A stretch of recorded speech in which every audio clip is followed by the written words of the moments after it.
प्रचोदयात्। हरि ओम तत्सत्। हरि ओम तत्सत्। हरि ओम तत्सत्। पिछली चर्चा में सुख और दुख के बारे में बताया गया कि सुख और दुख का भी जोड़ा होता है। ये एक सामान्य बात हुई, ये हमने मान रखा है। असल में सुख और दुख होते ही नहीं हैं, क्योंकि ये एक माया के बनाए हुए दो रूप हैं। सुख और दुख जीवन के साथ हमेशा लगे रहेंगे, चाहे वो एक सामान्य व्यक्ति हो अथवा ज्ञानी पुरुष हो। बड़े बड़े संतों को, जिन्होंने हजारों वर्ष जंगल में जाकर तपस्या की, सुख और दुखों ने उनको भी नहीं छोड़ा। लेकिन उनके पास दुख एक थोड़े समय के लिए आकर रह जाता है और चला जाता है। इसी प्रकार उन्हें सुख भी आए तो अधिक समय तक वो उसे अपने पास नहीं रखते, क्यों कि उनका जीवन समभाव होता है। उनको ना दुख की आवश्यकता होती है, ना सुख की आवश्यकता होती है, और वो अपने अलग ही रूप में जीने का प्रयास करते हैं और उसे प्राप्त कर लेते हैं, क्योंकि उनका मन तो सुख और दुख का नहीं, बल्कि उस परमपिता परमात्मा की ओर निरंतर हमेशा ही लगा रहता है, और एक पल के लिए भी वो इसे भूल नहीं कर सकते और भुलाने भी नहीं कर सकते हैं। सुख और दुख का कारण यही है कि उनके पास आए और वो माया बनकर के हमारा ध्यान विचलित करना चाहते हैं कि हमारे परमपिता परमात्मा से कैसे भी इनका ध्यान हटे। वो यही चाहते हैं, और ये सुख और दुख का कारण होता है। बाकी सुख और दुख होते नहीं हैं। दुख और सुख सामान्य व्यक्ति के जीवन में कुछ ज़्यादा समय तक टिकते हैं, क्योंकि वो जानता ही नहीं है। वो सुख में ये भूल जाता है कि ये हमें आगे जाकर परेशान करेगा, और होता यही है कि जिसके पास धन, माल, माया सब कुछ ज़्यादा आ जाता है तो उसका जीवन थोड़ा खराब होने लगता है, और इसी प्रकार दुख भी ज़्यादा आ जाता है तो उसका जीवन भी खराब होने लगता है, क्योंकि दुख के कारण तो आदमी बहुत जल्दी विचलित हो जाता है। जैसे एक घर में मान लीजिए कोई बच्चा पैदा होता है तो वहाँ सुखी की लहर घूमती है और चारों ओर खुशियाँ ही खुशियाँ और विचित्र विचित्र बातें सुख की वो करने लगता है। लेकिन जब मान लीजिए किसी घर से कोई बच्चा विदा होता है या बुजुर्ग विदा होता है तो वह सब रोने लगते हैं और सब दुखी हो जाते हैं। लेकिन ऐसा है नहीं। यहाँ से किसी का बुजुर्ग गया या बच्चा गया तो दूसरे घर में तुरंत एक पल में वो जन्म ले लेता है, तो सुख और दुख कहाँ हुआ? एक जगह सुख है, एक जगह दुख है। तो ये समभाव हो गया और समान चीज हो गई।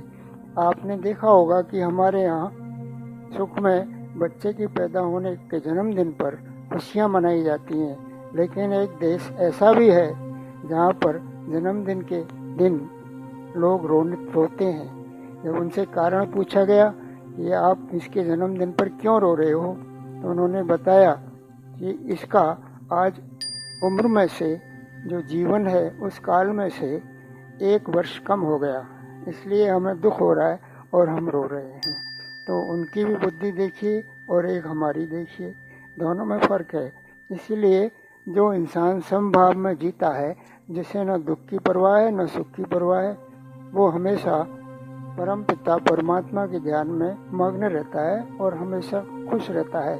असली शांति वही है जो सुख और दुख से परे है। सुख और दुख को आने दीजिए, आकर चले जाएंगे। यदि हम उन्हें अपना बनाएंगे तो ही हमें अधिक दुख मालूम होगा और सुख भी मालूम होगा। तो ये आपको बात मेरे ख्याल से समझ में आई होगी कि ये सुख और दुख दोनों ही हमें और एक आम आदमी को सताने के लिए आते हैं।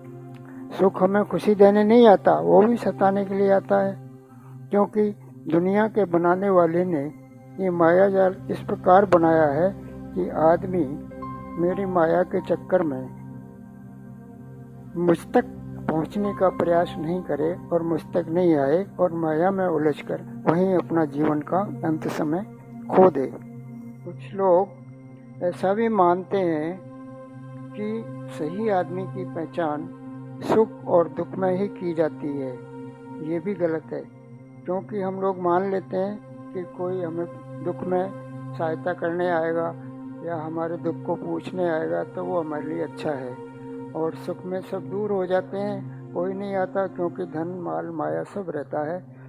तो उस समय हम याद नहीं करते कि हमारा अच्छा और बुरा कौन है, क्योंकि हमारे सुख को देखकर फिर सब लोग आने लगते हैं। सिर्फ हम अच्छाई बुराई दुख में ही देखते हैं। ऐसा नहीं होना चाहिए, क्योंकि दुख और सुख दोनों एक माया जाल है।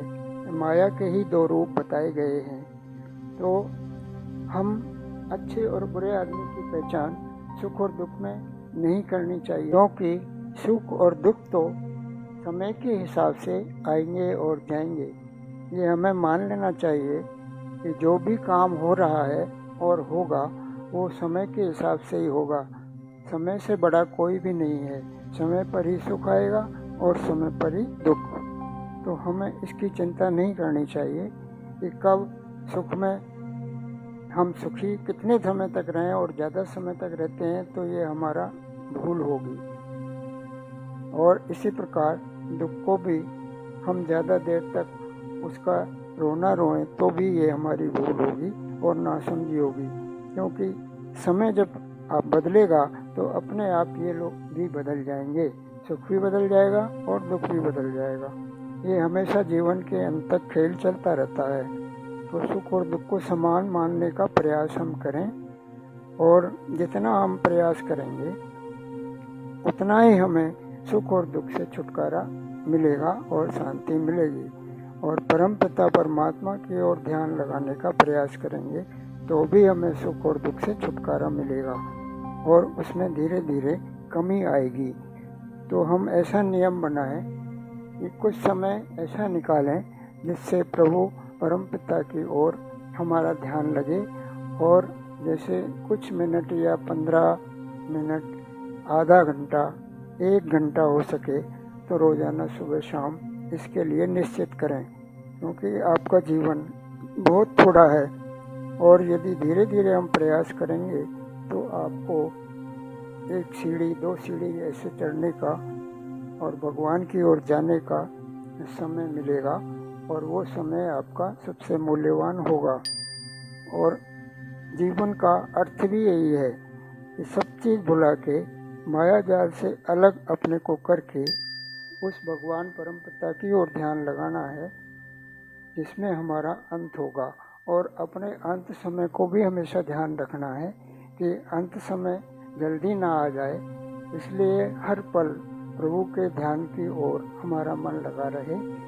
तो उसके यहाँ संसार के सभी जीवों के लिए समय निर्धारित है, और वहाँ कुछ छूट नहीं मिलती कि भाई हमें 1 मिनट और दे दो या 10 मिनट और दे दो, हम अपने परिवार से मिल लें, या कोई बाहर गया है तो वो बुला के उससे बात कर लें। वहाँ ऐसा कुछ भी नहीं है। वहाँ तो पल का खेल है, जहाँ आपकी मृत्यु हुई और पल भर में दूसरे और जन्म। तो ये सुख और दुख के यही जोड़े हैं, और ये उसके हाथ में है। और उसके हाथ के अलावा जिस दिन आपका जन्म हुआ है उसी दिन आपकी मृत्यु का समय भी निश्चित हो गया है। ये मानकर चलें। वहाँ एक पल आगे बढ़ता है न कम होता है, और आपको तुरंत दूसरी योनि में जाना पड़ता है, क्योंकि आत्मा कभी मरती नहीं है। शरीर से आत्मा निकली और दूसरे में गई, उसका सिर्फ रूप बदलता है।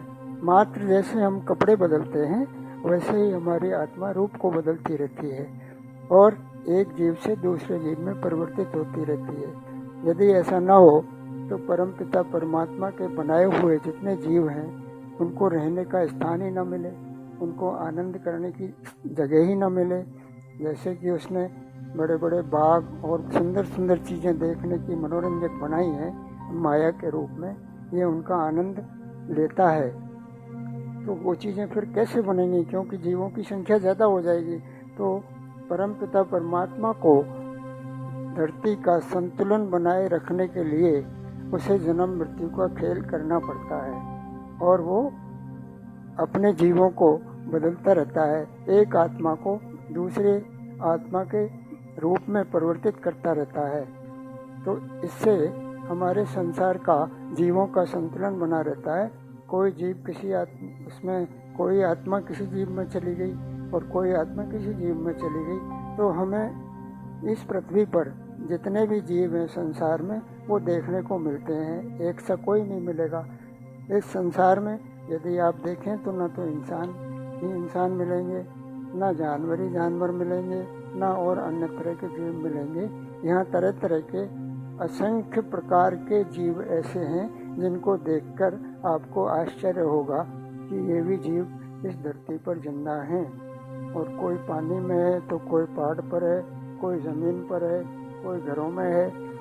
विभिन्न जगहों पर विभिन्न स्थानों पर समय के हिसाब से जीव आता है और चला जाता है और परिवर्तित हो जाता है। इसलिए सुख और दुख का तो कारण बनता ही नहीं, ये तो हम खुद बना लेते हैं। जैसे कोई एक्सीडेंट किसी का हो गया, दुर्घटना हो गई, तो उसको दुख मान लेते हैं। और दुर्घटना में कोई चला गया, अरे यार ऐसा नहीं होना चाहिए था, बेचारा अभी जवान ही था, ऐसा हो गया वैसा हो गया। ये हमारा मानना है, हमारी सोच है, ज्ञान की कमी के कारण। बाकी उसका सोच यही है कि वो इतने ही समय के लिए, इतने ही पलों के लिए, इतने ही क्षणों के लिए आया था और उसने अपनी आत्मा का रूप परिवर्तित कर लिया। मरा कहाँ वो, न मरा हुआ न जिंदा हुआ, उसने तो सिर्फ अपने रूप को बदला है। एक आत्मा दूसरे रूप में गई है, इतना सही तो हुआ है। ये हमें लगता है कि उसकी दुर्घटना हुई और वो गया, बाकी ऐसा नहीं है। यदि ध्यान से सोचें, मन लगाकर प्रभु का ध्यान करें, तो ये सारी बातें आपके समझ में धीरे धीरे आ जाएंगी। मुझे आपसे इतना ही कहना है कि आप कुछ समय निकाल कर उसकी ओर ध्यान करें और उसको जानें, पहचानें, आनंद आएगा।